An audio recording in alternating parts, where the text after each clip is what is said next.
Você acha que o filme vai ter muito CG ou vai ser mais próximo da realidade? Só pra lembrar que vai ser uma série e não filme. Eu gostaria que ficasse no meio termo. Eu sei que vai ter CG porque é normal ali pra replicar os poderes, mas eu gostaria também que ele trabalhasse a questão dos efeitos práticos. Eu não acho que vai trazer uma coisa assim 100% realidade, mas também não acho que vai ser 100% fantasioso. Deve trabalhar alguma coisa no meio termo. Felipe, acha que o Shanks terá algum destaque em termos de luta ou só vai ser escada pro Teach? O Shanks é um personagem que desde o começo da obra a gente quer ver ele lutando e a gente viu que ele parece ser extremamente poderoso. Ser escada pro Teach, talvez, mas eu imagino mais aquela coisa do tipo, antes dele se tornar escada pro Teach, ele vai dar um trabalho pra ele. Porque eu ainda quero muito ver essa cena em que o Teach mate o Shanks na frente do Luffy, aí o Luffy fica pistola e vai pra cima, sabe? Eu gostaria muito de ver isso acontecer. No primeiro encontro de Luffy e Zoro, Zoro fala pra Luffy que vai se tornar o maior espadachim do mundo, e Luffy responde que seria uma vergonha se Zoro não conseguisse acompanhar, já que ele seria o rei dos piratas. Isso pode indicar que Zoro vai ser o maior espadachim do mundo antes ou durante a viagem para a última ilha e não depois. Qual cenário você visualiza o Zoro encontrar o Mihawk antes disso? Mihawk poderia estar com o Shanks na penúltima ilha e o duelo dos dois aconteceria nessa ilha talvez? Eu interpretei essa fala do Zoro pro Luffy um pouco diferente do que você interpretou. Eu coloquei ela uma coisa mais poética. Sabe, quando o Luffy chama ele pro bando, né, chama o Zoro pro bando, o Zoro fala assim, olha... eu quero ser o maior espadachim do mundo, e se em algum momento o seu sonho conflitar no meu, eu saio do bando. E o Luffy fala algo do tipo, se não me engano, eu não espero menos disso do que o espadachim do Rei dos Piratas, alguma coisa assim. Então eu não vi mais no sentido, tipo, ele só vai poder se tornar o espadachim depois que o Luffy virar o Rei dos Piratas, não. Eu vi mais a questão da determinação, do tipo, olha, se eu quero ser o rei dos piratas, eu quero ter pessoas determinadas comigo, pessoas que tenham uma determinação tão poderosa quanto a minha, por isso eu não esperava menos do que o espadachim do rei dos piratas. Então eu enxerguei mais por esse lado, sabe, esse lado mais poético do que o lado prático, do sentido, não, ele tem que virar o melhor espadachim antes do Luffy virar o rei dos piratas. Não, acho que não é por esse caminho, não. Tem algumas frutas paramecia que tem a temática de idade e tempo de vida, como a Hobi Hobi no Mi, que a Sugar não envelheceu mais, a Joku Joku no Mi, que pode amadurecer outra pessoa, e a da Bonen, que muda a idade, que o governo mundial tem interesse, aparentemente.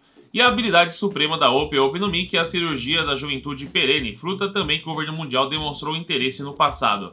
E por seguir essa lógica, a Yomi Yomi no Mi não poderia ser uma fruta cobiçada pelo governo mundial ou marinha? Será que Insama foi o antigo usuário da fruta ou algum Gorosei? Penso nisso porque não mostrou o passado de Brook antes de ser um pirata, e que nos flashbacks, o Oda tem aproveitado algumas frutas que já foram utilizadas na obra. Vale lembrar que a fruta da Big Mom é uma paramecia que tira tempo de vida. E foi essa a viagem. Uma vez me mandaram um vídeo, eu não lembro aonde foi que eu vi. Será que foi no canal do Chapéu de Palha? Eu não tenho certeza. Mas era um vídeo que falava sobre a questão do grande tesouro de Maria Joa, que na verdade tinha relação ali com os Tenryubi, a questão da imortalidade e tal. Eu acho que foi o vídeo do Lip falando disso. Eu não tenho certeza, mas um vídeo que vai bem nessa lógica. Tudo que envolve Maria Joa, tudo que envolve o Século Perdido, o One Piece, dá muito a entender que tem relação sim com imortalidade. Então, eu não vou lembrar de quem foi esse vídeo. Se vocês lembrarem, por favor, comentem aqui nos comentários. Eu sei que era um vídeo que falava disso, né? O que tinha a conexão das árvores, da Ilha dos Tritões com Maria Joa, que trazia luz e tinha imortalidade, não sei o que lá. Por isso que eles usam aquela máscara que é pra não respirar o mesmo ar, porque o ar de Maria Joa é diferenciado. Tem alguma coisa assim que eu não vou lembrar. Tipo, detalhes. Eu lembro de algumas coisinhas, mas não de tudo. Mas enfim, comenta embaixo aí. Se caso aconteça Zoro versus Sanji, você acha que vai ter morte de alguém no final da luta ou não? Eu duvido muito que um mate o outro, sinceramente. Esse negócio do Sanji de se algo tiver diferente comigo, eu quero que você me mate, e o Zoro concordar, eu também enxerguei pelo lado poético ali. Não foi aquela coisa do tipo, beleza então, só eu vou te matar. Mas é mais aquela coisa do tipo, olha, você não pode perder pra ninguém além de mim. Então, por favor, derrota esse filho da puta aí que se for pra você morrer tem que ser nas minhas mãos. Mas eu não acho que o Zoro mataria o Sanji. Eu não acho que ele chegaria a esse ponto. Porque os dois se importam um com o outro, sabe? A gente viu em alguns quadrinhos quando os dois estavam lutando que um protegia as costas do outro lá. Então, é aquela coisa de irmão, tá ligado? Você briga, mas tu vai proteger sempre que precisar. Então, eu acho que o Zoro tentaria encontrar uma outra forma de salvar o Sanji e não matar ele. Se bem que tem horas aí que o Zoro meio que decepciona a gente, né? Ah, o Sanji quer sair do bando? Foda-se. Não sei, né? Então, pelo menos não sei se eu tô tentando enxergar um lado bom no Zoro, mas é bem capaz, do jeito que ele é meio xaropão das 10, sim, ele queria cortar o pescoço do Sanji. Mas não queria enxergar por esse lado. Não sei se vocês, qual lado vocês concordam, o lado poético ou o lado prático. Então, fica à vontade. Zoro cortaria ou não cortaria o pescoço do Sanji? Comenta embaixo aí. Levando em conta o despertar do Law, o despertar da Robin poderia ser de criar mãos por dentro do corpo, por meio que podendo apertar os órgãos do oponente, ou então ela conseguiria florescer uma cópia perfeita dela como um Kagebushin. Inspirar o despertar da Nico Robin no despertar do Law não faz sentido, porque assim, o despertar que a gente tinha conhecimento era você poder transformar tudo ao seu redor no poder da sua fruta. E aí veio o despertar do Law e do Kid mostrando uma outra vertente. Então assim, o despertar, ele parece que é um novo nível, né? Isso já foi falado no mangá, que é um novo nível do mangá. Então parece que existem várias variáveis que foram confirmadas com esse despertar do Law e do Kid. Então o despertar da Nico Robin pode sim ter relação com o despertar anteriormente já mostrado, ou pode ser algo completamente diferente. Esse negócio de cópia perfeita Kagebushin, ela já faz, se não me engano, na Ilha dos Tritões ela tem lá uma cópia dela de corpo inteiro, já, inclusive ela até, quando ela dobra o maluquinho no meio lá. Mas o que eu fiquei pensando foi, a fruta da flor permite ela multiplicar as coisas. Qual poderia ser o despertar da Nico Robin, né? Vamos colocar assim, que ela consegue multiplicar a mão, consegue multiplicar o olho. Eu imagino ela conseguir multiplicar a sua mente em uma outra pessoa. Não especificamente o corpo, mas ela conseguir controlar uma outra pessoa com o poder da sua mente.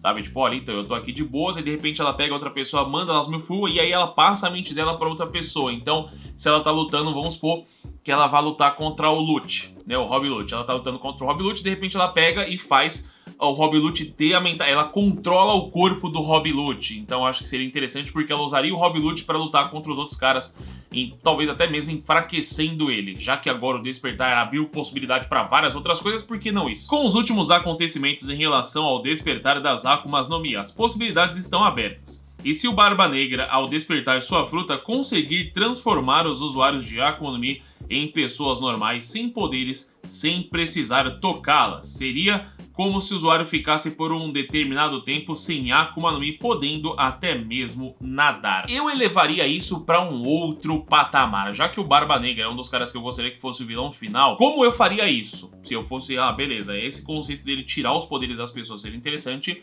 mas como eu faria isso? Como que eu faria com que o usuário não conseguisse utilizar os seus poderes? De alguma forma, ele conseguir expandir a escuridão dele e criar tipo um domínio de Jujutsu Kaisen. Acho que em Bleach tem isso também, né? Tem lá o maluco da... Não vou lembrar quem que fazia na Sossosera Bankai, que criava um domínio em volta da pessoa e ele controlava tudo que acontecia dentro. Então, basicamente isso. O Barba Negra conseguir criar um domínio, tipo a Room do LoL, sabe? Criar um domínio gigante e todo mundo que tiver dentro daquele domínio não terá os poderes das Akumas no Mi. Então seria um cenário onde a gente veria o Luffy lutando, por exemplo, com o Barba Negra sem a Gomu Gomu no Mi, utilizando apenas Haki do Armamento, Observação e Haki do Rei, contra o Barba Negra. Esse é um cenário que eu imagino trazendo para um pouco mais para o universo de One Piece, esse seu desejo. O despertar do Barba Negra poderia realmente ser algo muito grandioso. E aí, digo mais, se ele colocar todo mundo de dentro, ele poderia até retirar as Akuma no Mi de todo mundo, sem precisar matar as pessoas, imagina? Tipo, de repente, poderia até ser um final interessante para One Piece, né? Tipo, o extermínio das Akumas no Mi. Ele acabar com as Akuma no Mi de uma vez por todas. Você acha que depois que acabar o mangá de One Piece, Oda vai criar uma nova história de One Piece contando as histórias de Roger? Tipo o One Piece Roger Adventures? Eu não sei se o Oda vai fazer isso, mas a gente tem vários autores fazendo novels de One Piece, então poderia ser uma coisa interessante. Uma novel contando a história do Garp, uma novel contando a história do Rayleigh, né? O que ele fez, o que ele fazia antes de conhecer o Roger, o que ele fez durante o tempo que ele ficou no bando do Roger e o que aconteceu depois que o Roger foi, né? Depois que o bando se desfez. Então acho que seria interessante uma novel do Rayleigh, uma novel do Garp, uma novel do próprio Roger também seria legal. Cara, o meu desejo é o Diário de Oden. Que eles lançassem o Diário de Oden, sabe? Pegar o Diário de Oden com a capa bonitinha, Diário de Oden, acho que seria extremamente interessante de se ver. Deixa eu pensar qual mais. Uma novel dos Piratas Rocks também acho que seria interessante. Cara, o One Piece, por mais que acabe, por mais que, tipo, beleza, a história principal acabou, mas eu super imagino o One Piece como um Skyrim da vida. Você tem a história principal, mas você tem as side quests. Então, tipo, essas novels poderiam ser novels de um personagem aí, o Sabo. O que ele fez? Como foi a vida dele depois que ele foi resgatado pelo Dragon até ele se tornar o número 2 dos revolucionários. Então poderia trabalhar nisso, né? Até o Akainu, depois que mostrar o passado dele, como que ele fez o que aconteceu com o Akainu até ele se tornar na marinha, o que fez. Sabe, são coisas que podem até ser reveladas no mangá, mas que seriam melhores trabalhadas em uma novel. Eu acho que ia ficar bem interessante de ver. E aí depois eles podem fazer OVAs à vontade, trazendo essas novels para as telinhas também. Você acha que a Big Mom já despertou a Akuma no Mi dela? Se sim, em que parte ela demonstrou esse despertar? Eu acredito que sim, viu? Olha, o despertar é você pegar o poder da Akuma no Mi e elevar ele ao máximo. Então esse negócio dela de conseguir retirar um ano de sua vida e comer para ficar mais forte, isso poderia facilmente ser o despertar da Big Mom. Sabe, ela consegue pegar a alma dos outros, mas ela conseguiu tirar a própria vida dela e usar isso pra ficar mais forte. Então ela elevou o poder da Akuma no Mi dela um nível. Então isso aí poderia facilmente ser o despertar da Akuma no Mi.